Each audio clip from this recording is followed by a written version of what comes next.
you must know me. I'm Nodian Bleaksay, a watcher from Beyond the Bleak. Welcome to this very special revisiting of the events that I followed as it was happening nearly 20 years ago. That's right. The group that eventually called themselves Provokers found themselves inside the Wayward Wanderer. Unknown to each other previously, they bonded quickly when a bar fight broke out. After sending a half-orc fleeing, they spoke with the proprietors of the tavern, Rhian and Riorge. One of many refugees from Brook came in looking for relief. Brook had been the victim of Gevault raiders, and these people were the only survivors. A man on a Griffon had been seen above the town during its downfall. We know that one as the Corruptor. Seeing the group banded together with a mission to stop the fallen Convoker, they were asked one more favor. Retrieve the relic from the Temple of Gefion to help rebuild Brook when the time is right. They agree to help and start on their way, calling themselves Provokers. A better choice than frolicking rhinos, if you ask me. Once they arrived at the smoldering town of Brook, they made their way to the Temple of Gefion, and found there some remaining Gevault raiders discussing the return of this Convoker, known as the Corruptor. The Provokers took combative action, and for some reason, my senses ajarred here for a moment. I got a vision of explosions and momentary flashes of the Provokers at insane levels of power. It was strange. Anyway, they held two of those raiders captive, and they spilled the beans on the Corruptor's plan to level Falhast, using an army of Gevault raiders. They bound the raiders and continued deeper into the temple, where they encountered a puzzling statue. After Brasswick demonstrated the power of his lips, the path forward opened into a crypt. There, the Provokers encountered some arcane-powered scarecrows and a dwarven ghost pondering a riddle. The elf Erden cracks it, much to Durgan's chagrin. "What kind of dwarf am I that can't beat an elf at riddles?" he says, before getting a hold of the relic, which turned out to be one of the most fertile of soils. They discovered that it was in the claws of an owlbear. The Provokers went to work again. As they left the temple, the Corruptor meets them, having decapitated the captives they had left earlier. A battle ensued, and Durgan's beard is partially burned off before the Corruptor takes flight on his Griffon. Upon returning from their excursion, more refugees have arrived at the Wayward Wanderer, along with a strange offer from a merchant named Kinra. He wants the scale of Zertal, and he's willing to exchange the Ring of 3 Strides. The Provokers gave him something close enough and went on their merry way with the ring, a dirty deal in their high view. They decided that they cannot take on the Corruptor's threat alone, and they decide to gather forces from nearby, starting with Demeter, where they meet up with Dagram Boltthrower and some Rift Rangers of Stone. They coordinate a strike into Demeter, where they eventually engage in combat with the ogre Migrog, who was leading the barbarians there. During the battle, Migrog threw a stone which turned out to be a powerful earth elemental. After besting Oakfell and his elemental, they looked around the area and found Stone Rift's thunder weapons in possession of the barbarians. And we thought perhaps that Stone Rift's allegiances would be in question. They found the scale that Kinra was originally looking for there as well. Oops. Eridon hangs on to that one. They also found a Convoker's ring, which Brasswick hangs on to. They travel onward to Stone Rift, where Durgan meets up with his blind father, and the party questions the allegiances of the two kings in Stone Rift, Nosmir and Balrog. Doing some digging undermined a Stone Rift. The Provokers eventually proved that it was Nosmir that had struck a deal with the Corruptor, and he was summarily executed by his brother Balrog in the Hall of Thunder. He offered no excuse for his treason, just that he was pushing Balrog to action against the Corruptor. His last words were, "I am ready to die."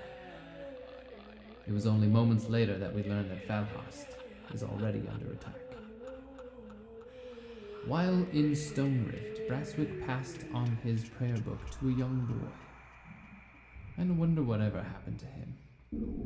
I also focused on Dice for a moment and saw that he was crafting a wooden 20-sided die. Perhaps you remember who this was eventually a gift for.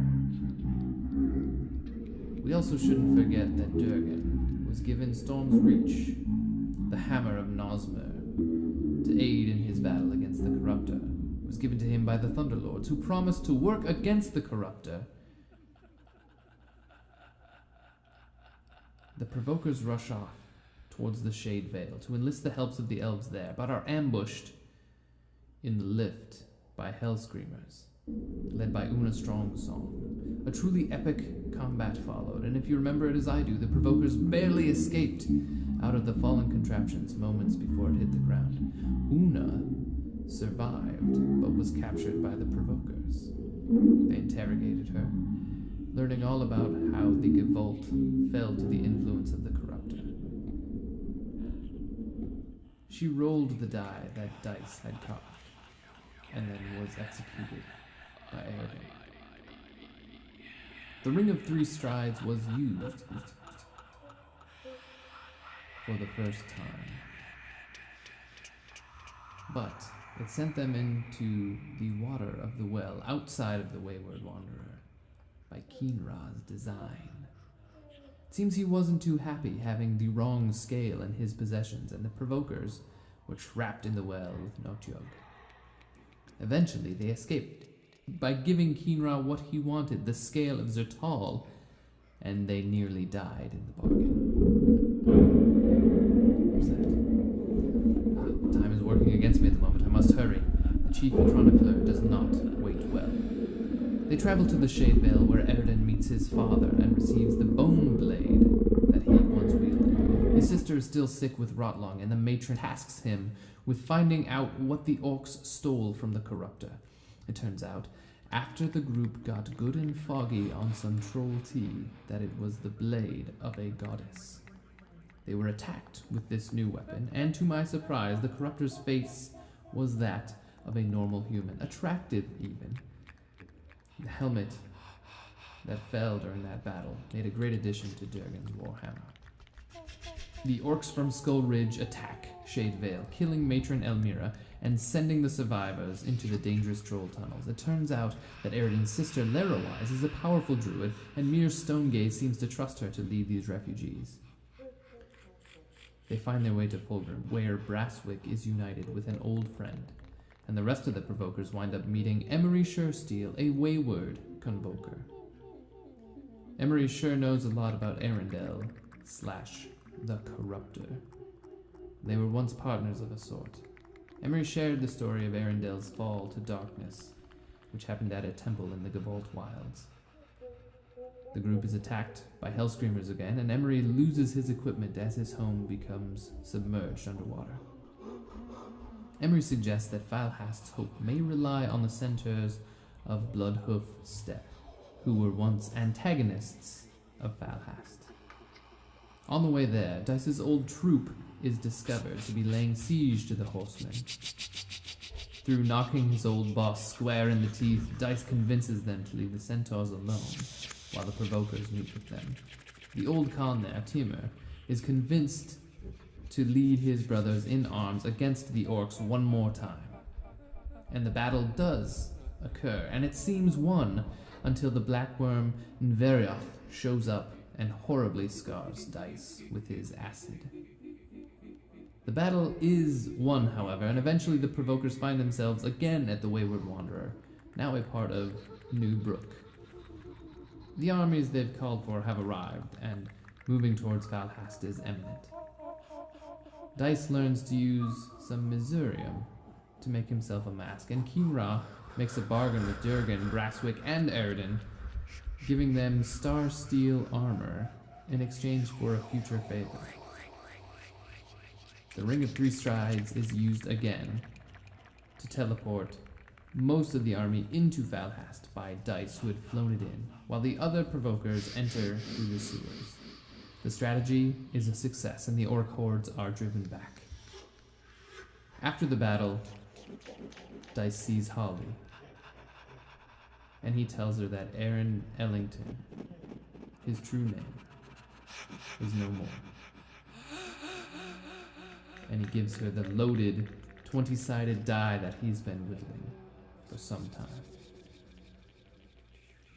The Provokers remember visions they've had and realize that the Corruptor, formerly Arundel Dawnbringer, would be at Sonageist, a pyramid in the desert.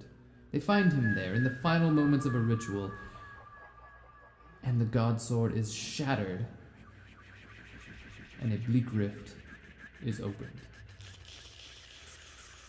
In the chaos of this bleak rift's energy, the Corruptor and his Griffon are melded into one.